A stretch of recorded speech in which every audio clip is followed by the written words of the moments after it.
The door to my apartment slammed shut behind me with more force than I'd intended, the sound echoing through the narrow hallway like a gunshot in the pre-dawn quiet. I stood there for a moment, key still in my hand, listening to the reverberations fade into the silence that seemed to permeate every corner of this old brick building. The door had been sticking for weeks, swelling with the harbor moisture that crept into everything in Portland. But I'd grown so accustomed to compensating for its resistance that when it suddenly gave way this morning, I'd stumbled backward, nearly losing my balance on the worn industrial carpeting. At 35, I had perfected the art of existing in the margins. I was Thomas Hartwell, head chef at the Salt and Anchor, a restaurant that occupied the space between tourist destination and local haunt without quite becoming either. I prepared dishes that told stories of the sea, lobster bisque that captured the essence of foggy mornings, fish and chips that spoke of generations of fishermen coming home to warm kitchens. But my own story remained carefully unwritten, a blank page I carried through days that followed the same predictable rhythm. Wake at 4:30, walk the 12 blocks to the harbor, spend 14 hours transforming the ocean's offerings into something that might comfort strangers, then return to this efficiency apartment that smelled faintly of salt and old wood. The hallway stretched before me, dimly lit by a single overhead bulb that cast long shadows between the doors of apartments I'd never seen opened. In the 3 years I'd lived here, I'd encountered my neighbors perhaps a dozen times, polite nods in passing, the occasional muffled sound of a television or radio bleeding through thin walls, but nothing that approached actual human connection. It was exactly what I'd wanted when I'd signed the lease. Anonymity, invisibility, the freedom to disappear into my work without the complications of being known. But this morning, as I walked toward the stairwell, I heard something that made me pause. From behind the door of 4B, the apartment directly across from mine, came the soft sound of someone playing guitar. Not practicing, not performing, but playing in the way someone plays when they think no one is listening. Tentative, searching, full of starts and stops as they worked through a melody that seemed to be emerging from their fingers rather than their memory. I'd never heard music from that apartment before. In fact, I'd begun to wonder if anyone actually lived there. The mailbox downstairs bore the name E. Morrison in fading print, but I'd never seen evidence of occupancy. No delivery packages left outside the door, no voices carrying through the walls, no footsteps overhead at the odd hours when I was usually awake. The guitar stopped abruptly, followed by what sounded like a frustrated sigh. Then it began again, the same melody but approached from a different angle, as if the musician were trying to solve a puzzle that existed somewhere between intention and instinct. There was something hauntingly familiar about the tune, though I couldn't place it, perhaps something I'd heard on the radio years ago, or a fragment of a song that had lodged itself in the collective unconscious of people who spent their lives near the water. I found myself standing in the hallway longer than I'd intended, drawn by this unexpected evidence of another person's solitary struggle with beauty. The music spoke of late nights and careful fingers, of someone who understood that the most honest art happened in the spaces between public performance and private truth. It reminded me of my own relationship with cooking, the way I could lose myself in the rhythm of knife work, in the careful orchestration of flavors and textures that would never be fully appreciated by the people who consumed them. The melody faltered again, and this time the silence stretched long enough that I realized I was eavesdropping on someone's private moment of creative vulnerability. I forced myself to continue toward the stairs, but the music followed me, echoing in my mind as I descended to the street level and stepped out into the pre-dawn chill that defined autumn mornings in coastal Maine. The walk to work took me through the same streets I'd traveled every day for 3 years, but this morning they felt different somehow, charged with possibility, as if the music I'd overheard had shifted something fundamental in my perception. The harbor stretched before me, vast and gray in the early light, its surface broken by the masts of fishing boats and the occasional gull diving for breakfast. The air carried the familiar scent of salt and seaweed, mixed with the diesel exhaust of boats heading out for their morning runs, and the coffee brewing in the handful of establishments that catered to fishermen who kept hours even more irregular than my own. The Salt and Anchor occupied a weathered building at the end of Commercial Street, its windows facing the harbor with a view that changed hourly depending on the tide and the light. I'd fallen in love with the restaurant not for its potential, which was modest at best, but for its honest relationship with the sea. The previous chef had been a local institution for 30 years before deciding to retire to Florida, and when the owner offered me the position, I'd seen it as a chance to disappear into work that mattered without the pressure of fame or culinary innovation that had driven me from the high-end kitchens of Boston. I unlocked the back door and stepped into the familiar embrace of stainless steel and possibility. The kitchen was my sanctuary, a space where I could transform raw ingredients into something approaching art without having to explain myself to anyone.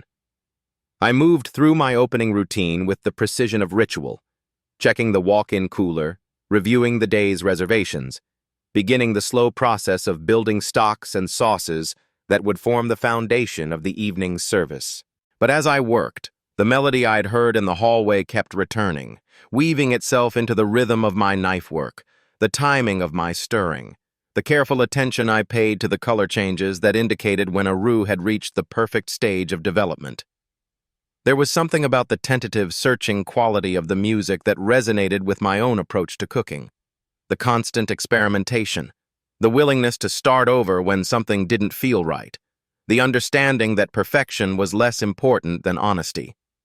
By 7 o'clock, the morning prep crew had arrived.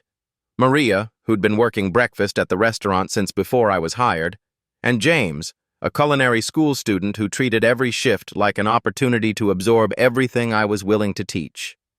They moved around me with practiced efficiency, beginning the preparations for the breakfast menu while I focused on the more complex dishes that would anchor the dinner service. "You're humming," Maria observed as she began portioning out home fries. "That's new." I looked up from the stock pot I'd been tending, startled by her comment. "I'm humming." "Some tune I don't recognize. Been going at it for the last 20 minutes. I hadn't realized I was making any sound at all, but now that she'd mentioned it, I could hear the melody that had apparently been escaping from me. The same searching, tentative tune I'd overheard in my apartment building. The realization embarrassed me, as if I'd been caught in some private act of vulnerability. "Sorry," I said, focusing more intently on the stock.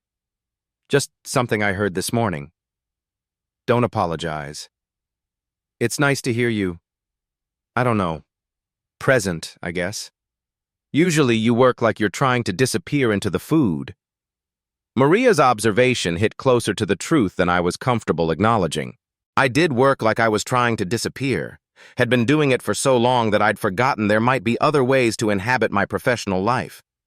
The idea that my momentary lapse into humming had made me seem more present rather than less professional was both encouraging and terrifying. The breakfast service passed in its usual blur of orders and execution, but I found myself more aware than usual of the customers who occupied the dining room beyond the kitchen's swinging doors. Through the service window, I could see the familiar faces of local fishermen grabbing quick meals before heading out for the day. Early tourists trying to capture some authentic coastal experience, elderly couples who'd been coming to the restaurant for decades and expected their coffee refilled before they had to ask.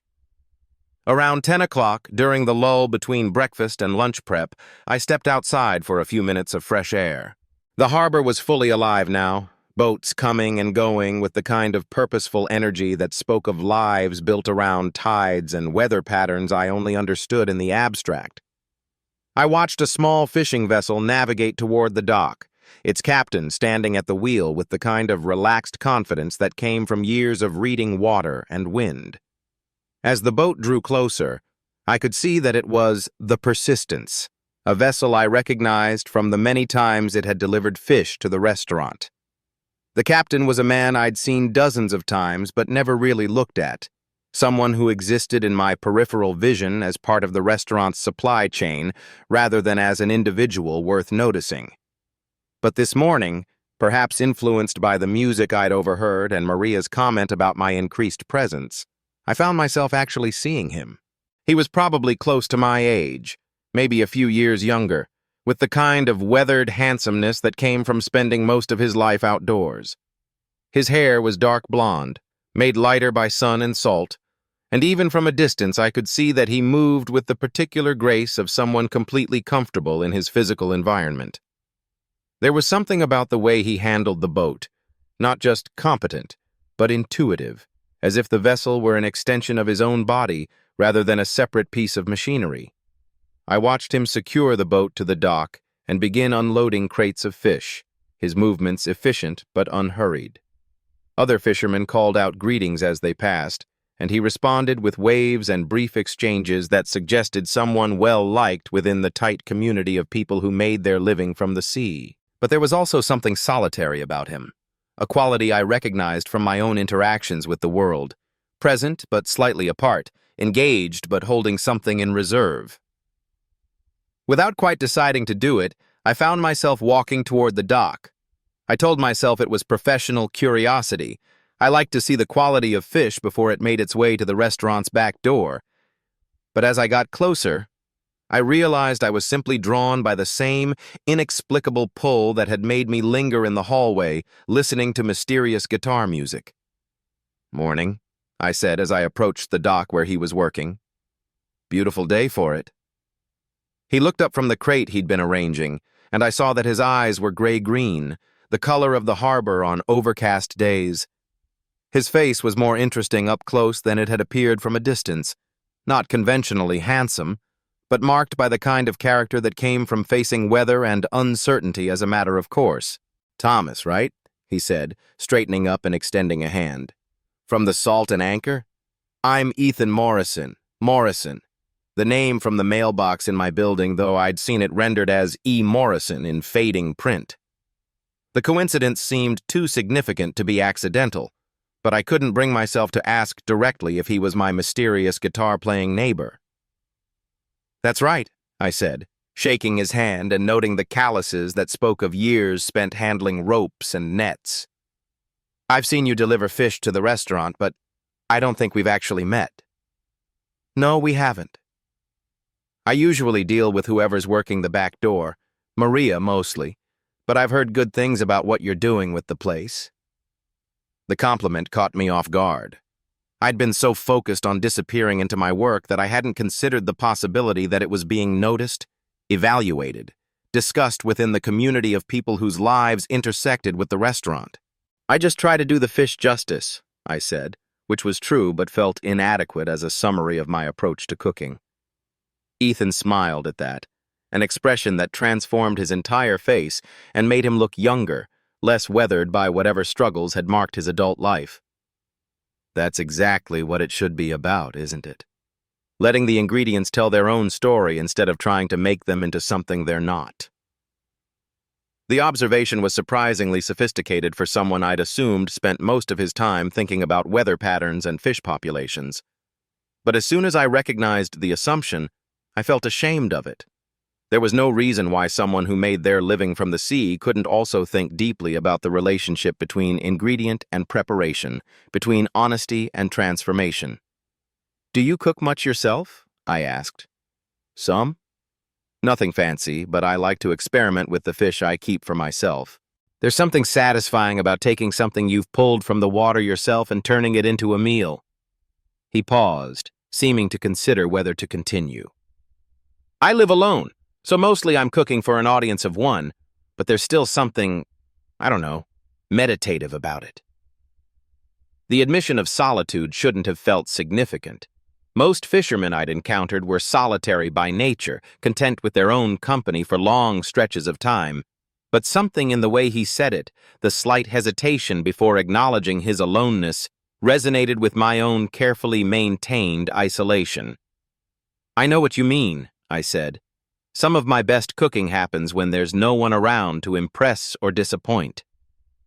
We stood in comfortable silence for a moment, both of us perhaps recognizing something familiar in the other's admission of solitary creativity. The harbor continued its morning bustle around us, but I felt oddly removed from it, as if this conversation were happening in a pocket of time separate from the ordinary flow of the day. "Well," Ethan said finally, returning his attention to the crates of fish, "I should get this delivery finished before the morning gets away from me." "Of course. I should probably get back to prep myself." But neither of us moved immediately. Instead, we remained standing there, two people who just discovered an unexpected point of connection and weren't quite sure how to navigate away from it without losing something valuable. "Thomas," Ethan said, his voice carrying a note of something that might have been hope. "Would you like to see what I brought in today? I pulled some beautiful striped bass yesterday that I think would be perfect for what you do." The invitation was practical, professional, but it felt like more than that. An excuse to extend a conversation neither of us seemed ready to end. I nodded, following him to the dock where the Persistence was tied up, its deck still wet from the morning's work. He opened one of the crates with the care of someone revealing something precious, and I saw immediately that he was right about the quality of the fish. The striped bass lay on a bed of ice, their scales still bright with the kind of freshness that spoke of recent capture and careful handling. But more than their obvious quality, what struck me was the pride in Ethan's face as he showed them to me. Not the pride of someone trying to make a sale, but the deeper satisfaction of someone who took genuine pleasure in his work. "These are beautiful," I said, and meant it. "The flesh will be perfect, sweet, clean, probably amazing with just a simple preparation." That's what I was thinking. Maybe just a light herb crust, something that wouldn't compete with the natural flavor. His suggestion revealed a sophisticated understanding of how to approach high-quality ingredients, confirming my sense that there was more to Ethan Morrison than his occupation might suggest.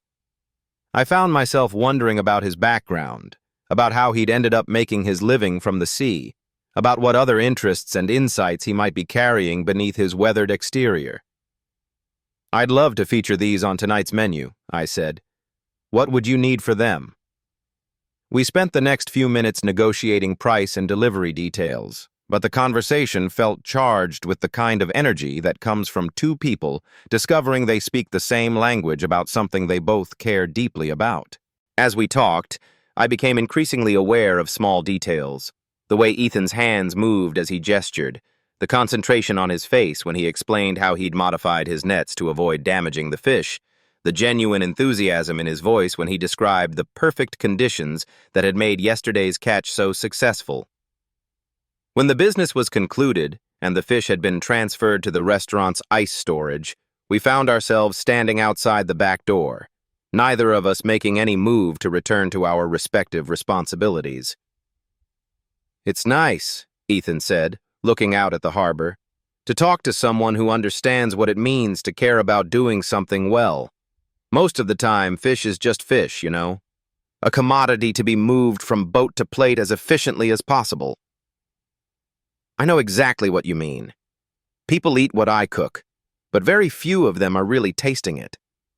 They're having conversations, checking their phones, thinking about their day. The food is just fuel. But not always. No, not always. Every once in a while you can see someone really experiencing what you've made. Those moments make the rest of it worthwhile." Ethan nodded, understanding evident in his expression. "Like when you're out on the water and everything comes together. The weather, the tide, the fish. And you have one of those perfect days that reminds you why you chose this life in the first place." The comparison was apt, and it made me realize that despite our different relationships to the sea, we shared something essential. The understanding that meaningful work required not just skill, but also patience, intuition, and the willingness to fail in pursuit of something worth creating. "Ethan," I said, surprising myself with my boldness, "would you like to have coffee sometime? When you're not delivering fish and I'm not preparing it?" The invitation hung in the air between us, more significant than its casual phrasing suggested. I wasn't in the habit of seeking out social connections, and something told me that Ethan wasn't either. But the conversation had opened something in me that I hadn't realized was closed, a desire for the kind of exchange that went beyond professional necessity. "I'd like that," Ethan said, and his smile was warm enough to make me believe he meant it. "I'm usually back in port by 4 most days. There's a place called the Daily Grind on Exchange Street that's not too touristy." "I know it. Tomorrow at 4:30? Perfect." We shook hands again, this time with the formality of people sealing an agreement that felt more important than coffee warranted. As Ethan walked back toward his boat and I returned to the restaurant, I carried with me the strange sense that something had shifted in my carefully constructed routine, that the music I'd overheard that morning had somehow orchestrated this encounter. The rest of the day passed with unusual energy. I found myself approaching the dinner prep with more creativity than I'd brought to my work in months, inspired by the prospect of preparing Ethan's beautiful striped bass for customers who might or might not appreciate the care that had gone into both catching and cooking it. But for the first time in longer than I could remember, their appreciation felt less crucial than my own satisfaction with the process. Maria noticed the change immediately. "You're different today," she observed as we worked side by side on the evening's specials. "More, I don't know, alive?" "I'm the same as always," I protested. But even as I said it, I knew she was right. Something had awakened in me during my conversation with Ethan, something that had been sleeping so long I'd forgotten it existed. "Maybe," Maria said with the skepticism of someone who'd been watching me disappear into my work for 3 years. "But whatever's got you humming and making actual conversation with fish suppliers, I hope it keeps up." The dinner service was one of the best we'd had in months. The striped bass was perfect, sweet, delicate, enhanced rather than overwhelmed by the simple preparation I'd chosen. Several customers sent compliments back to the kitchen, and one elderly couple who'd been regulars for years asked specifically to thank the chef for a meal that had reminded them of something special. But even as I accepted their gratitude, my mind was already moving ahead to tomorrow at 4:30, to a coffee date that felt like the first genuine social appointment I'd made since moving to Portland. The anticipation was both exhilarating and terrifying. I'd grown so accustomed to solitude that the prospect of sustained conversation with someone I barely knew seemed almost overwhelming. After the restaurant closed, I walked home through the same streets as always, but again they felt different, charged with possibility rather than simply marking the passage between work and sleep. The harbor was quiet now, most of the boats secure in their slips, but I could hear the gentle slap of water against hulls and the distant sound of rigging singing in the offshore breeze. As I climbed the stairs to my apartment, I found myself hoping I might hear the guitar music again, but the building was silent. I unlocked my door and stepped into the familiar emptiness of my efficiency apartment, but instead of feeling comforted by its predictable solitude, I felt restless, aware of its limitations in a way I hadn't experienced before. I made myself a simple dinner and ate it standing at the window that looked out over the alley behind the building.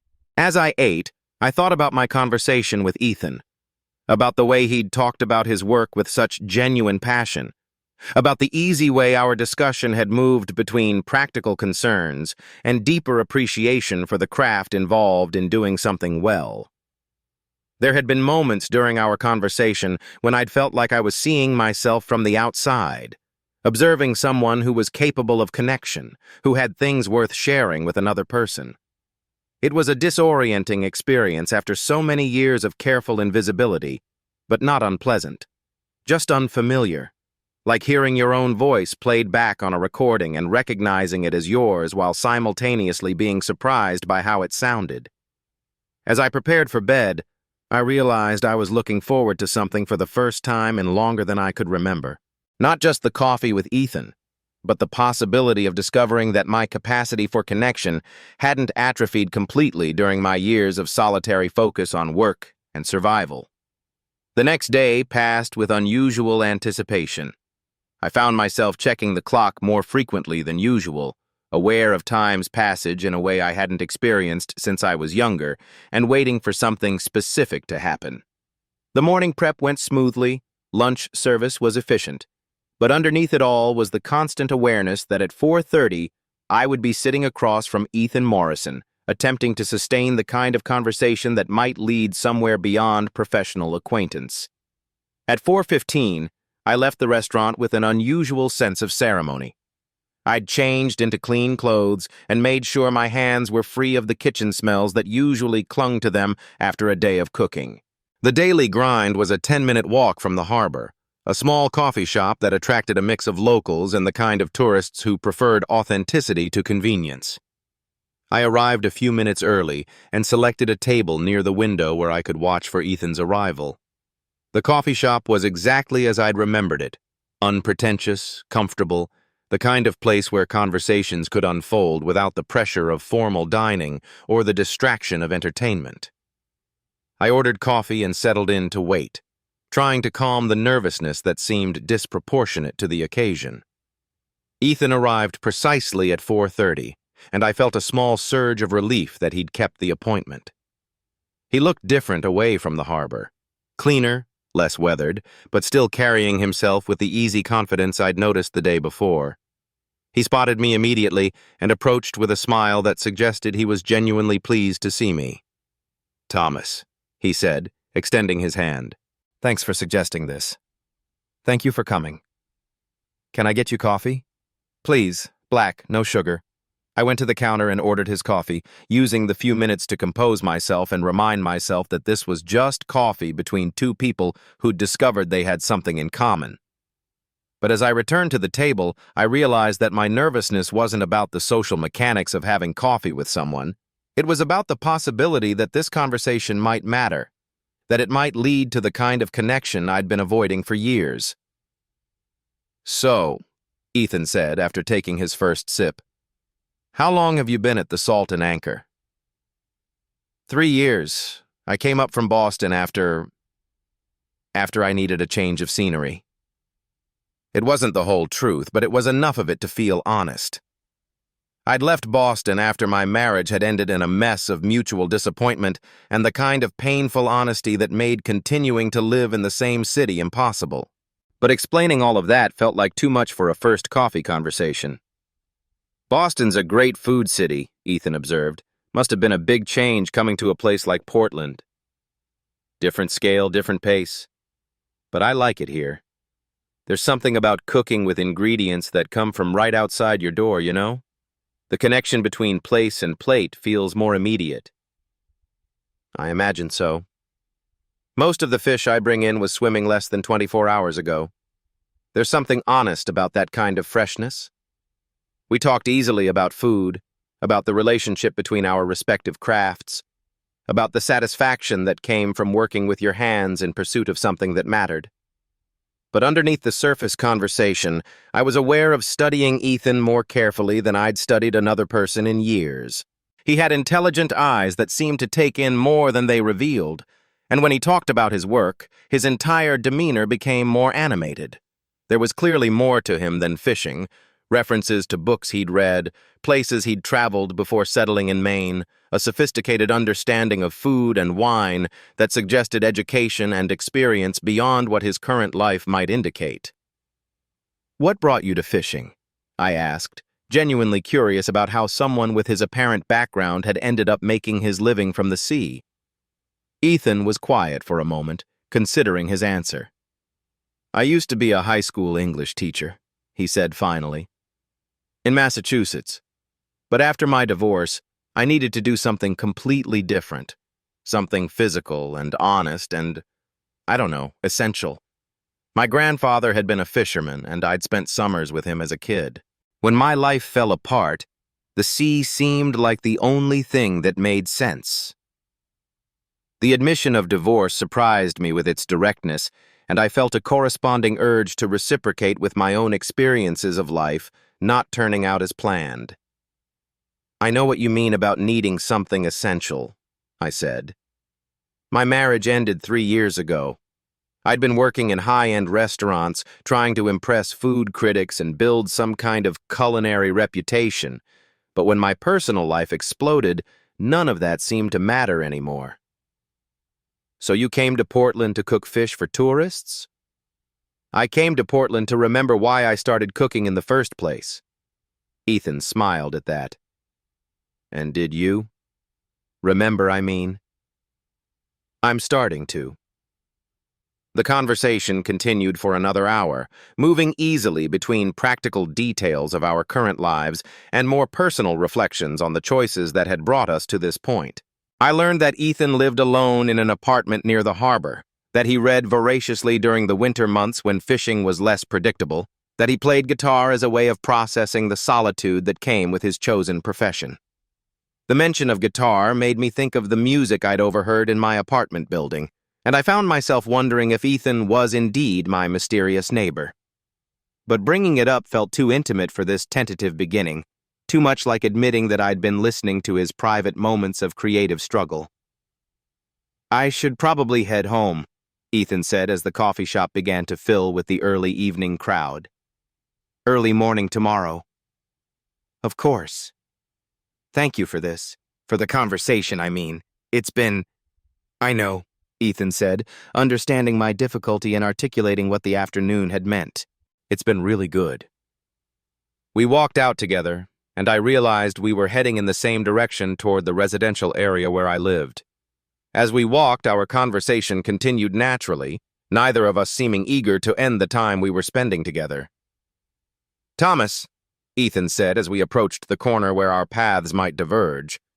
I know this might seem forward, but would you like to have dinner sometime?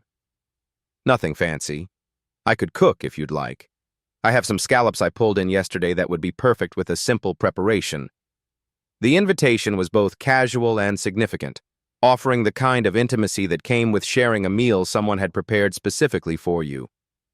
I found myself nodding before I'd consciously decided to accept. I'd like that very much. Tomorrow night? 7 o'clock? I live at 127 Harbor View, apartment 4B. The address stopped me mid-step. 127 Harbor View was my building, and apartment 4B was directly across the hall from my own. The coincidence was too significant to ignore, and suddenly everything clicked into place. The mysterious guitar music, the name on the mailbox, the sense of familiarity I'd felt during our conversation. You're my neighbor, I said, unable to keep the surprise from my voice. Ethan looked equally startled. You live in 127 Harbor View? 4A, right across the hall from you. We stood there staring at each other, both of us processing the implications of this revelation. I thought about all the times I'd passed his door without knowing who lived behind it, all the mornings I'd left for work while he was presumably sleeping off late nights on the water, all the evenings I'd returned to find his apartment apparently empty while he was actually just a few feet away. The guitar, I said without thinking. What guitar? Yesterday morning I heard someone playing guitar in your apartment. It was beautiful. Tentative, but beautiful. I stood in the hallway listening longer than I should have. Ethan's cheeks colored slightly. You heard that? God, I'm sorry. I didn't think the sound carried. I only play when I can't sleep, which is, unfortunately, most nights. Don't apologize. It was lovely. Melancholy, but in a good way. Most of my music ends up melancholy. Occupational hazard of spending too much time alone with your thoughts.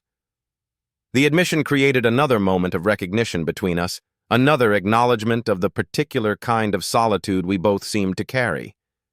Standing there on the sidewalk outside our building, I realized that what I'd interpreted as coincidence might actually be something closer to fate. Two people living parallel lives just a few feet apart, both of them too careful or too wounded to reach across the small distance that separated them. So dinner tomorrow? Ethan asked. It might be strange having a meal with someone you can hear through the walls, but I'd like that, I said. 7 o'clock. We climbed the stairs together, and for the first time since I'd lived in the building, the hallway felt like a shared space rather than a series of separate, isolated boxes. At our respective doors, we paused, both of us perhaps adjusting to the new reality of knowing who lived just across the hall. Thomas, Ethan said as he put his key in his lock. "I'm glad we finally met." "So am I." I let myself into my apartment and stood for a moment with my back against the door, processing everything that had happened in the last 24 hours. From mysterious guitar music to coffee conversation to the discovery that the person I'd felt most connected to in months lived 6 feet away from me. It felt like too much synchronicity to be accidental. As if summoned by my thoughts, I heard the soft sound of guitar from across the hall, the same tentative, searching melody I'd overheard the morning before. But tonight, instead of feeling like an intrusion on someone's privacy, it felt like a lullaby meant for an audience of one. I sat by my window, listening to Ethan work through his musical thoughts, and for the first time in 3 years, my apartment didn't feel like a place to hide from the world. The next evening, I stood outside Ethan's door at exactly 7 o'clock, holding a bottle of white wine I'd selected to complement whatever preparation he'd chosen for the scallops. My nervousness had evolved from the social anxiety of the previous day into something more complex. Anticipation mixed with the fear that comes from recognizing the possibility of genuine connection. Ethan answered the door wearing dark jeans and a button-down shirt that made him look less like a fisherman and more like the English teacher he'd once been. His apartment was the mirror image of mine in terms of layout, but it felt completely different. Warmer, more lived in, filled with books and the kind of carefully chosen objects that spoke of someone who'd created a home rather than just a place to sleep. "Welcome," he said, stepping back to let me in. "I hope you're hungry." "Starving," I said, which was true. I'd been too nervous to eat lunch, and the smell of whatever he was preparing was making me realize how much I'd been looking forward to this meal. The scallops were perfect, seared to a golden brown that spoke of high heat and careful timing, served with a simple risotto that let their sweetness shine through. We ate by candlelight at a small table by his window, the harbor visible in the distance, and talked about everything and nothing: books, music, the particular challenges of cooking for yourself, the way solitude could be both a blessing and a burden. "This is extraordinary," I said, savoring another bite. "You really know what you're doing." High praise coming from a professional chef. "I mean it. The technique is flawless, but more than that, you can taste the care in every element. It's exactly what I was talking about yesterday, letting the ingredients tell their own story." Ethan smiled, clearly pleased by the compliment. "I had a good teacher. My grandfather didn't just teach me about fishing. He taught me that anything worth doing was worth doing with attention and respect." After dinner, we moved to his couch with glasses of wine, and the conversation gradually became more personal. Ethan told me about his marriage to a woman who'd never understood his need for solitude, who'd interpreted his love of reading and music as rejection of her company. I shared my own story of trying to be someone I wasn't, of the relief and terror that had come with finally acknowledging that my carefully constructed heterosexual life had been built on a foundation of self-denial. "How long have you known?" Ethan asked gently. "About being gay, I mean." "Part of me has always known," I said. "But I spent so many years trying to convince myself otherwise that it took my marriage falling apart to finally admit the truth. What about you?" "I came out in college, but then spent my 20s trying to prove I could make a traditional life work anyway. My ex-wife was a good person, but we both ended up feeling like failures because neither of us could be what the other needed." The honesty of his admission, the way he talked about his failed marriage without bitterness or self-pity, made me feel safe enough to share more of my own story. We talked until well past midnight, the conversation flowing with the kind of ease that usually took months to develop between two people. As the evening wound down, I realized I should probably go back to my own apartment. But neither of us. The words hung in the air between us like morning mist, delicate and trembling. "You don't have to go yet, if you don't want to." I had said them, but they felt like they'd come from someone else. Someone braver than the man who had spent 28 years perfecting the art of not asking for what he wanted. David's hand was still in mine, warm and solid and real, his thumb still tracing those gentle circles across my knuckles that made my pulse race in ways I was only beginning to understand. His eyes held mine, and I could see the same uncertainty reflected there that was churning in my own chest, the desperate hope warring with the learned caution of someone who had been disappointed before. "I don't want to go," he said quietly, so quietly I might have missed it if I hadn't been watching his lips, memorizing the careful way he shaped each word. "But I also don't want to push too fast, or assume too much, or—" "Stay," I said, cutting off his careful cataloging of concerns. The word came out more forcefully than I'd intended, carrying more weight than such a simple syllable should have been able to bear. "Please, stay." Something shifted in David's expression, some internal wall crumbling in real time. I watched it happen, the moment when careful control gave way to something more honest, more vulnerable. His grip on my hand tightened slightly, and I felt the subtle tremor in his fingers that told me he was as nervous as I was, as uncertain about what came next. "Okay," he said, and the word carried the weight of a promise. "I'll stay." The silence that followed wasn't uncomfortable, but it was charged with possibility and fear in equal measure. Here we were, two grown men sitting in my meticulously organized living room, holding hands like teenagers and trying to navigate the treacherous territory between wanting something and having the courage to reach for it. "Would you like more coffee?" I asked, grasping for something practical, something that would give me a moment to process the fact that David was staying, that whatever this was between us was going to continue unfolding. "Actually," David said, "do you have anything stronger?" I did, though I rarely touched it. A bottle of whiskey that someone had given me as a housewarming gift 2 years ago, still mostly full because drinking alone felt too much like admitting defeat. But drinking with David, that felt different. That felt like marking a moment, like acknowledging that this evening had already become something worth remembering. "I have whiskey," I said. "Irish, I think, though I'm not much of a drinker." "Neither am I," David said, "but sometimes the occasion calls for it." I reluctantly released his hand to retrieve the bottle and 2 glasses from my kitchen, acutely aware of the loss of contact, of the way my fingers already missed the warmth of his skin. When I returned, David had shifted in his chair, turning slightly to face me more directly, and I noticed details I'd missed before, the way his sweater clung to his shoulders, the careful precision of his haircut, the fact that he wore no wedding ring but had a pale band of skin on his ring finger that suggested he'd only recently stopped wearing one. I poured 2 modest glasses of whiskey and handed one to David, our fingers brushing in the transfer. Even that small contact sent electricity up my arm, and I saw David's eyes widen slightly, as if he'd felt it too. "To unexpected evenings," David said, raising his glass. "To laundry disasters," I replied, and we both laughed, the sound breaking some of the tension that had been building between us. The whiskey was smooth and warm, burning slightly as it went down, but settling into a pleasant heat in my chest. I wasn't much of a drinker, but I could appreciate the ritual of it, the way sharing a drink created a sense of ceremony around the moment. David sipped his whiskey and studied me over the rim of his glass. "Can I ask you something personal? More personal than what we've already talked about?"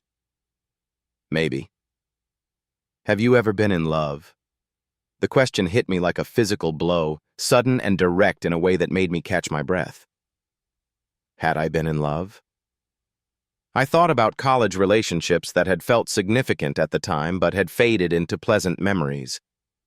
I thought about the careful distance I'd maintained in every romantic encounter since then, the way I'd learned to keep one foot out the door even in moments of supposed intimacy. "I thought I was," I said finally, "a few times. But looking back, I think I was more in love with the idea of being in love than with the actual people involved." "What do you mean?" I took another sip of whiskey, buying time to organize thoughts I'd never really examined before. I think I was performing love rather than feeling it. Going through the motions because that's what you're supposed to do. Date, get serious, move in together, talk about the future. But underneath it all, I was always holding something back, always keeping the most important parts of myself locked away. David nodded as if this made perfect sense. Self-protection. Maybe. Or maybe I just never found anyone who made me want to risk real vulnerability. The words hung between us, loaded with implication.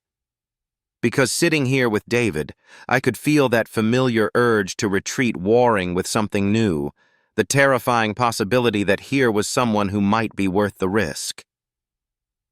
"What about you?" I asked. "Your marriage? Were you in love?" David was quiet for a long moment, turning his glass in his hands with the kind of focused attention usually reserved for complex problems. "I loved her," he said finally. "Sarah.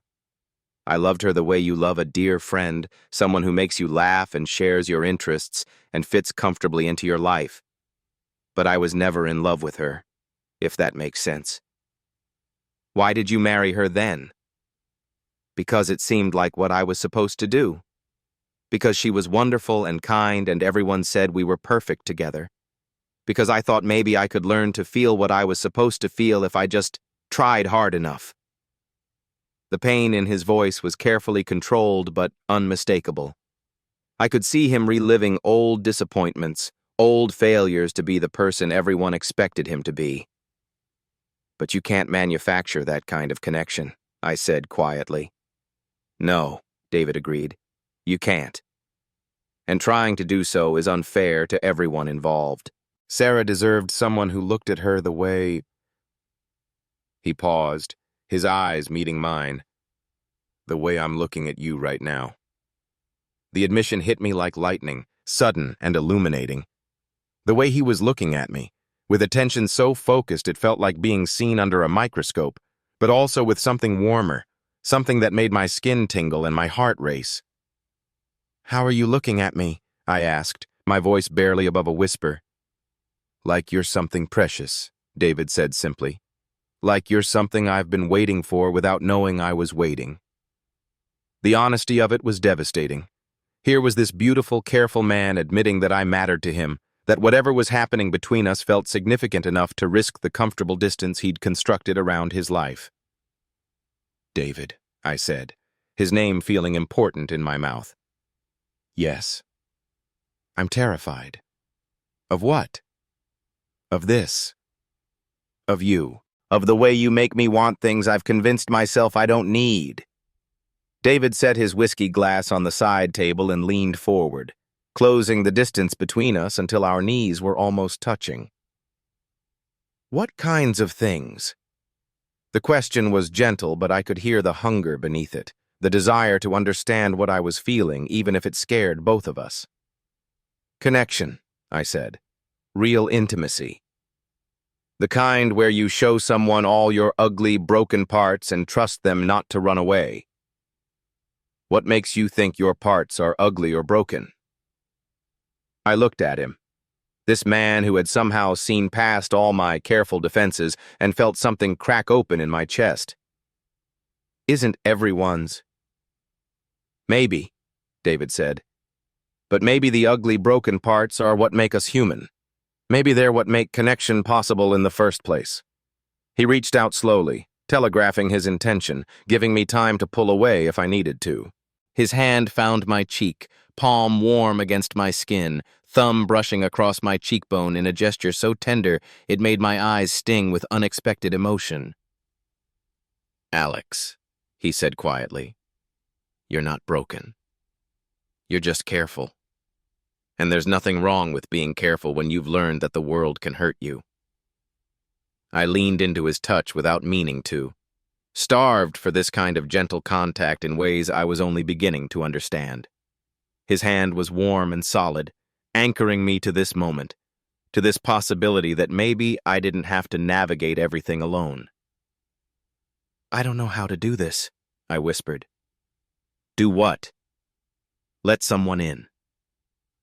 Trust someone with the parts of myself I've spent years protecting." "You don't have to know how," David said. "You just have to want to try." "Do you want to try?" more than I've wanted anything in a very long time.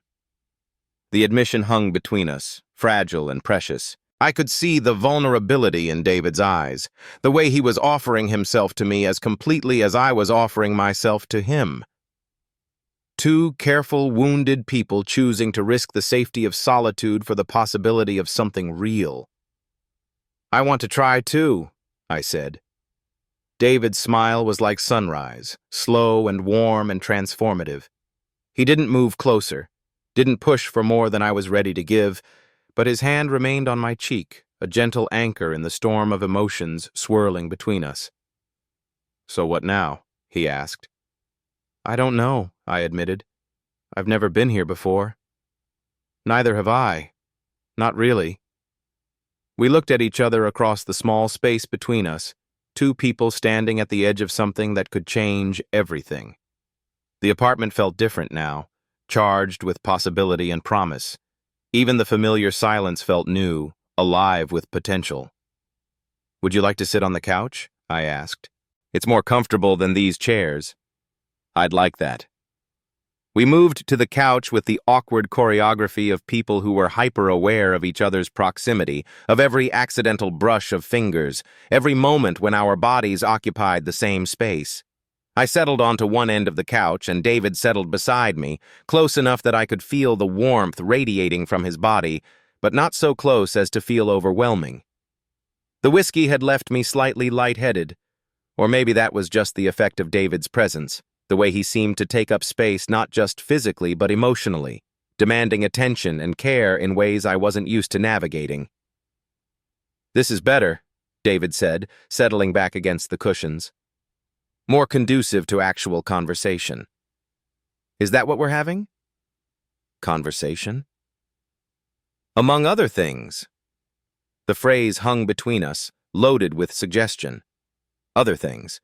The possibility of touch, of closeness, of all the ways two people could connect that went beyond words.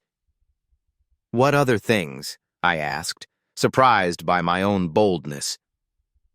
David turned to face me more fully, one leg tucked beneath him, and I found myself cataloging details, the way his jeans pulled slightly at his thighs, the careful arrangement of his sweater across his shoulders, the fact that he was close enough now that I could see the individual threads of silver in his hair. "This," he said softly, reaching out to trace the line of my jaw with one finger. "Learning the geography of your face. Memorizing the way you look when you're thinking about something serious." His touch was feather light, but it sent shockwaves through my nervous system. I felt my eyes flutter closed involuntarily, overwhelmed by the simple pleasure of being touched with such careful attention. "And this," David continued, his finger moving to trace my lower lip. "Wondering what you taste like. What sounds you make when you're not thinking about being careful." My breath caught, and I opened my eyes to find David watching me with an intensity that made my skin feel too tight, too warm. "David," I said, his name coming out rough with want. "Is this okay?" he asked, his hand moving to cup my cheek again. "More than okay." "Good," he said, leaning slightly closer. "Because I've been thinking about touching you since the moment you invited me in for coffee." The admission hit me like electricity, sudden and thrilling. He'd been thinking about touching me, had been wanting this connection as much as I had, without either of us acknowledging it until now. "Have you?" I asked. "Constantly. It's been distracting." Despite the weight of the moment, I almost smiled. "Distracting how?" "I kept finding excuses to linger in the hallway when I heard your door opening. I've memorized the sound of your footsteps, the rhythm of your daily routine. I know you listen to classical music on Sunday mornings and that you sometimes talk to yourself when you're cooking." The comprehensive nature of his observation was both thrilling and slightly embarrassing.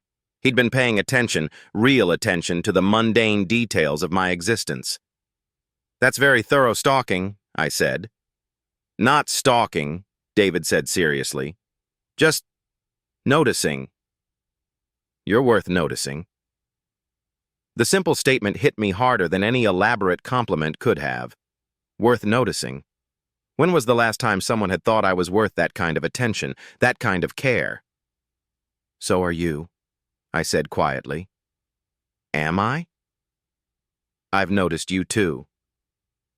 The way you always carry a leather messenger bag that looks expensive but worn.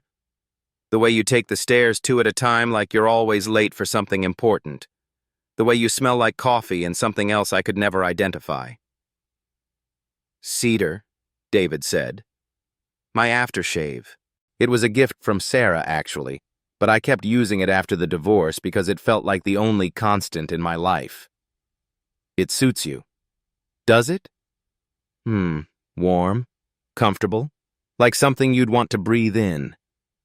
David's eyes darkened at my words, and I realized I'd moved closer to him without conscious decision. We were close enough now that I could feel his breath on my skin, could count the individual lashes framing those warm brown eyes. Alex, he said, my name coming out like a prayer. Yes? I'd like to kiss you. The words hung between us, a question and a statement simultaneously. I could feel my heart hammering against my ribs, could feel every nerve ending in my body suddenly hyper-aware of his proximity. I'd like that too, I whispered. David's hand slid from my cheek to the back of my neck, fingers threading through my hair in a gesture that was both tender and possessive. He leaned closer, moving slowly, giving me time to change my mind or pull away. I didn't want to pull away. I wanted to lean in, to close the distance between us, to discover what it felt like to be kissed by someone who saw me as worth noticing, worth wanting. When his lips touched mine, it was like coming home to a place I'd never been but had always been searching for. The kiss was soft at first, hesitant, a question posed in the gentlest possible way. But when I responded, when I kissed him back with all the longing I'd been holding back, it deepened into something that made my head spin and my body ache with want. David tasted like whiskey and possibility, like all the things I'd been afraid to want. His lips were warm and sure, moving against mine with a confidence that made me understand suddenly what people meant when they talked about chemistry, about connection that went beyond the merely physical. When we finally broke apart, we stayed close, foreheads touching, breathing the same air. David's hand was still tangled in my hair, and I could feel the slight tremor in his fingers that told me he was as affected by this as I was. That was... I started, then stopped, unable to find words adequate to describe what had just happened between us. Perfect, David finished quietly. That was perfect. I looked into his eyes, seeing my own wonder reflected there. This was what I'd been missing, what I'd been protecting myself from, this feeling of complete rightness, of finding someone whose touch made everything else fade into background noise. I want to do it again, I admitted. David's smile was soft and full of promise. As many times as you want. This time when he kissed me, there was less hesitation, more hunger. I felt myself melting into him, my body seeking his warmth, his solidity. His hands found my waist, pulling me closer until there was no space left between us, until I was practically in his lap, drowning in the scent of cedar and the taste of whiskey on his tongue. We kissed until I was breathless and dizzy, until the careful control I'd spent years perfecting had completely dissolved. When we finally broke apart again, David's hair was mussed from my fingers, his lips swollen from our kisses, and he looked like the most beautiful thing I'd ever seen. Come here, he said softly, shifting to make room for me beside him. I settled against his side, my head finding the hollow of his shoulder like it had been designed to fit there. David's arm came around me, holding me close, and I felt something I hadn't experienced in years, the simple, profound comfort of being held by someone who wanted to hold me. This is nice, I said, my voice muffled against his sweater. Just nice? David asked, and I could hear the smile in his voice. Perfect, I corrected, borrowing his word. This is perfect. We sat like that for a long time, wrapped around each other, not talking but not needing to. The silence was full of contentment, of the kind of peace that comes from finally finding something you didn't know you'd been looking for. I could feel David's heartbeat against my cheek, steady and reassuring. I could smell his cologne, feel the soft wool of his sweater against my skin. Everything about this moment felt significant, like something I'd want to remember for the rest of my life. "Alex," David said eventually, his voice soft and thoughtful. What happens now?" The question was gentle, but it carried weight. What did happen now? How did you move forward from a moment like this, from the recognition that something fundamental had shifted between two people? "I don't know," I admitted, "but I'd like to find out." "Together?" "Together." David's arm tightened around me slightly, a gesture of reassurance and promise. "I'd like that too." The rain had started while we'd been talking, a gentle pattering against the windows that I hadn't noticed until now. The sound was soothing, creating a cocoon of intimacy around us, making the outside world feel distant and unimportant. "It's raining," I observed. "Is it?" David shifted slightly to look toward the window. I hadn't noticed. "Were you distracted?" "Completely." I smiled against his shoulder, feeling lighter than I had in months, maybe years. This was what happiness felt like, I realized. Not the desperate grasping for joy I'd tried to manufacture in my careful, controlled life, but this quiet contentment, this sense of rightness that came from being exactly where you belonged. "David?" "Yes?" "Thank you." "For what?" "For helping with my laundry. For staying. For seeing something in me worth noticing." David's hand found mine, fingers interlacing in the gesture that was already becoming familiar, already feeling like home. "Thank you for letting me stay. For trusting me with this. This? You. This version of you that nobody else gets to see." The words made my throat tight with emotion. He was right. This was a version of myself I'd kept hidden, protected, locked away from anyone who might judge or reject or hurt it. But David made it feel safe to be vulnerable, safe to want things, safe to hope. "I'm still scared," I admitted. "Of what?" "Of this being too good to be true. Of waking up tomorrow and discovering I imagined all of this." David's fingers tightened around mine. "You didn't imagine it. I'm real, this is real, and whatever happens tomorrow, we'll figure it out together." "Promise?" "I promise."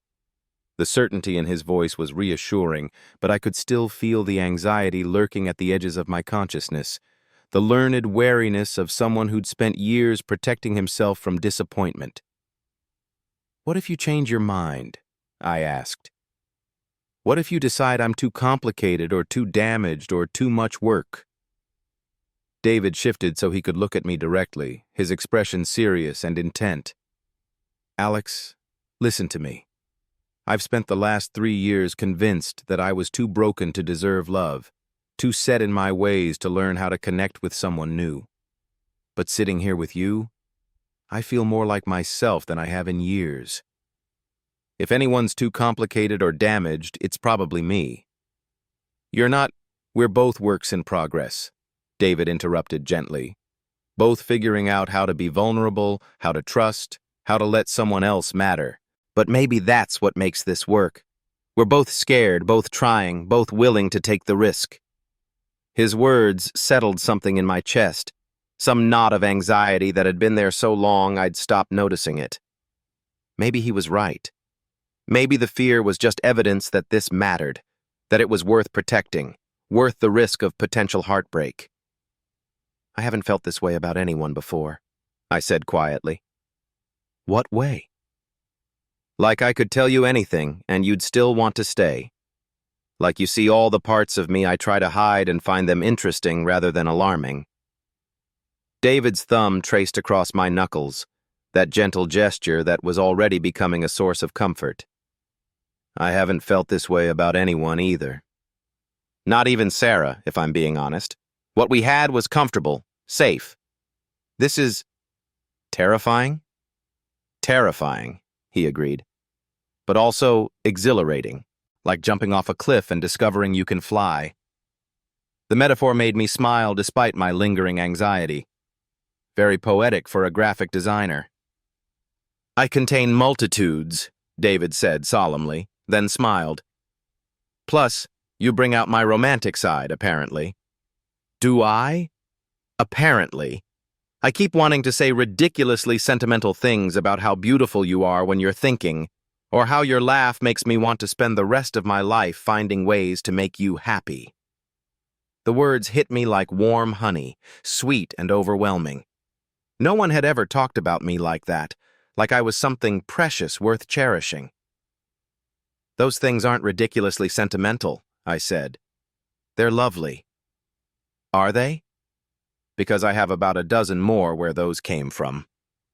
Save them for later, I said, settling back against his shoulder. I'm not going anywhere. Good, David said, pressing a kiss to the top of my head, because neither am I. The rain continued to fall outside, a steady rhythm that made the apartment feel like a sanctuary.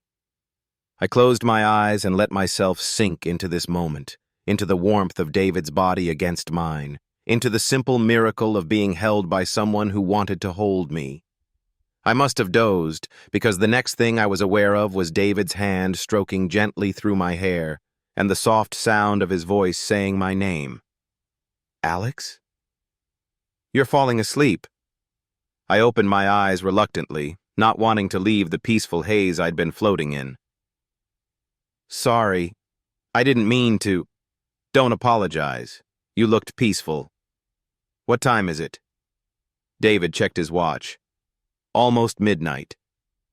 I sat up slightly, suddenly aware that we'd been wrapped around each other for hours, that this evening had stretched far beyond what either of us had probably expected when it began with scattered laundry in the stairwell. You should probably go, I said, though everything in me rebelled against the suggestion. It's late, and tomorrow is a workday. Should I? David asked, echoing my question from earlier. Do you want to? No. I want to stay here with you exactly like this, for as long as you'll let me. The honesty of his admission made my chest tight with affection.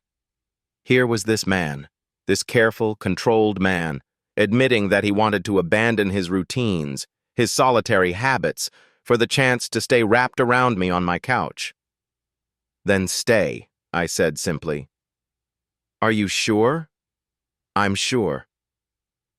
We can figure out the logistics in the morning. Right now, I just want to fall asleep next to you and see what it feels like to wake up not alone.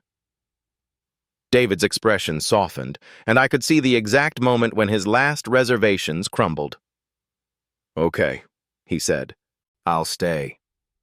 We rearranged ourselves on the couch, David stretching out with his back against the cushions, me curled against his side with my head on his chest. He reached for the throw blanket I kept draped over the back of the couch, settling it over both of us with careful attention to making sure I was covered. Comfortable? He asked.